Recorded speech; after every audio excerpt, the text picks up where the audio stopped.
I wasn't supposed to be home that early. The music at the party was too loud, the energy too fake. I'd only gone because Camila insisted, and she was right. It had been a while since I let loose. But something felt off the moment I stepped through the door. I stuck around for an hour, maybe two, then called it a night before midnight. The drive home was quiet, peaceful, even. My neighborhood, a web of sleepy cul-de-sacs and well-trimmed lawns, stood still beneath the soft orange glow of streetlights. As I turned the corner to my house, a familiar sense of comfort settled over me. The porch light was on. Mom's usual welcome. I pushed the front door open, careful not to make too much noise. It was odd, though. Mom's car wasn't in the driveway. I assumed she'd gone out to grab something or was staying late at Aunt Rachel's. Dad's car was still there. The house was quiet. Too quiet. I dropped my keys in the ceramic bowl by the door and tiptoed inside. Dad. I called out, but no answer came. He was probably asleep, I figured. Still, a strange tension lingered in the air, like a taut string waiting to snap. I walked through the living room, past the framed photos of our vacations, birthdays, and holidays. Smiling faces. A perfect family, or so I thought. As I ascended the stairs, memories crept in, uninvited. Dad had always been the benchmark of what a man should be. Disciplined, decisive, charismatic without trying. He was the kind of guy other dads shook hands with, the one teachers waved at first during parent-teacher nights. To me, he was a superhero in weekend jeans and a weathered wristwatch. My mom, Linda, adored him. She spoke of him the way girls in novels spoke of their first loves, softly, with awe. She was warm, gentle, always humming something while making dinner. If I needed help with school, she was the one to sit beside me. If I needed protection, it was Dad I'd look to. We weren't just a family. We were tight. Or so I believed. As I reached the top of the stairs, I paused. My bedroom door, usually shut, was slightly open. A narrow strip of light leaked out into the hallway floor. My brows furrowed. That was unusual. I walked toward it slowly. No sounds came from within, just the soft hum of a bedside lamp. My hand hovered above the doorknob. Something in my gut twisted, some quiet voice urging me to walk away. But curiosity, or maybe instinct, drew me forward. I pushed the door open. The scene inside froze time. There, in the faint golden glow of my bedside lamp, stood my father. Shirtless, disheveled, and not alone. Tanya. She turned first. Her eyes widened in terror, her hands scrambling to cover herself. My dad whipped around, pale and wordless. I didn't speak. I couldn't. My mind refused to process the reality in front of me. It was like walking into an alternate version of my life, one where every foundation I trusted had crumbled. Ethan, my father stammered, taking a step forward. I stepped back, reflexively, like touching a flame and realizing it burns. What is this? I finally choked out. Tanya clutched her shirt to her chest, avoiding my eyes. Her voice was barely a whisper. I'm sorry. Sorry. My bedroom. Of all places. The room with my books, my clothes, my photos. The place I felt safest in. They had desecrated it. Violated it. Dad ran a hand over his face, suddenly looking older, broken. Ethan, it's not what you think. I laughed. A single, sharp sound. Then tell me, what is it? His silence answered everything. I didn't wait for more. My legs moved before my brain did. I stormed downstairs, each step louder than the last. I didn't remember grabbing my keys. Didn't remember pulling out of the driveway. Only the pounding in my chest, the white-hot blur of betrayal, the way my father's face looked, shattered, yet still trying to justify the unjustifiable. Camila opened her door in a hoodie and sleepy eyes. One look at me and all drowsiness vanished. Ethan? I didn't speak. I collapsed into her arms. And then I broke. Not just from the shock of what I saw, but from what it meant. My dad wasn't just cheating on my mom. He was cheating on us. On the life we built. In Camila's room, under the soft hum of her bedside lamp, so different from the one that had lit my room minutes ago. I told her everything. She didn't interrupt, didn't ask questions. She just held my hand, let me speak until the words ran dry. "Are you sure it was Tanya?" she asked quietly. "I wish I wasn't," I whispered. Camila bit her lip. "Your mom, she needs to know." "I can't," I said, voice cracking. "It'll destroy her." She looked me dead in the eye. "No, Ethan. He already did that. I didn't sleep that night." Even with Camila's arms around me, her presence a quiet comfort in the storm, my mind refused to shut off. I kept seeing it, my father's bare chest, the panic in Tanya's eyes, the way my room became a crime scene. Every time I closed my eyes, the image came back sharper, louder, heavier. By morning, I was running on fumes and fury. I left Camila's house without waking her and drove home in a fog of disbelief. My hands trembled on the steering wheel. I didn't know what I was going to do or say. I just knew I had to go back. Had to face it. As I pulled into the driveway, sunlight spilled across the lawn, giving everything a cruel sense of normalcy. The house looked the same. The bricks hadn't cracked. The windows still reflected the sky. But something inside was permanently broken. I walked inside slowly, unsure what to expect. The kitchen smelled like coffee. Eggs sizzled on the stove. My mother stood at the counter, humming softly to herself. Her robe was tied at the waist, and her hair was tucked behind one ear. She looked content. I froze. She had no idea. "Morning, sweetheart," she said with a smile, without turning. "You're back early. I didn't hear you come in last night." I couldn't speak. My throat closed around the words like they were shards of glass. My stomach twisted. She finally turned and frowned at my expression. "Ethan? What's wrong?" I opened my mouth, but the truth was too big. It felt like a dam threatening to burst. "Where's Dad?" I asked instead, voice hoarse. She nodded toward the backyard. "Went out for a run. He'll be back soon." "What's going on?" I stared at her, at the woman who had built her life around trust, who made sacrifices, who believed in love the way people believe in gravity, without question. What would I be doing to her if I told her? What would I become? "Ethan?" I sat down, staring at the tile floor. "I need to tell you something." She set the spatula down. Her tone shifted, softer now, alert. "Okay." I hesitated. 1 second. 2. Then I broke. The words came out in a rush, raw, jagged, irreversible. "I came home early last night. I walked into my room. Dad was there.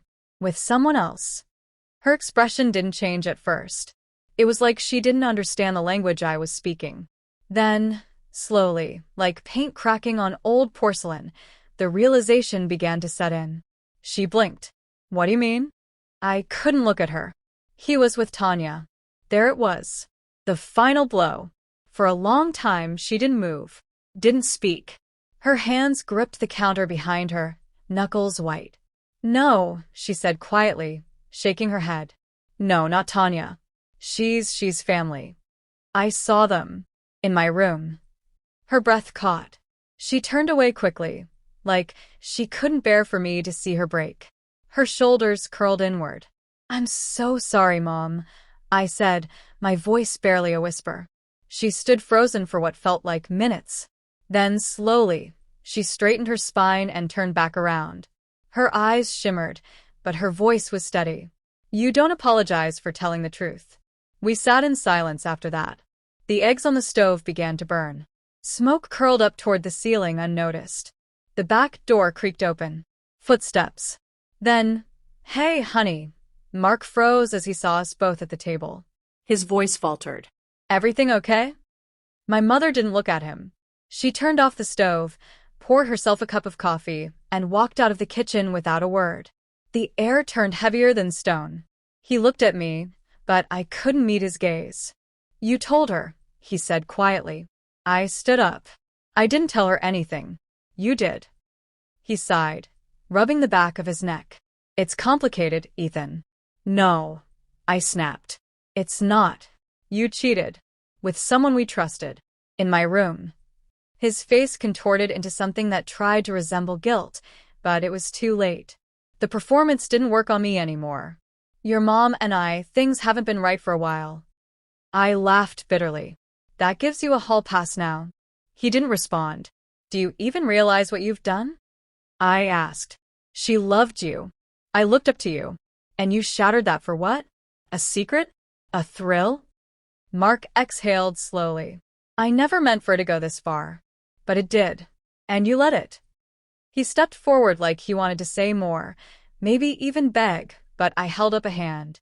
Don't, I said. Just don't. Upstairs, I heard a door close softly, my mom's bedroom.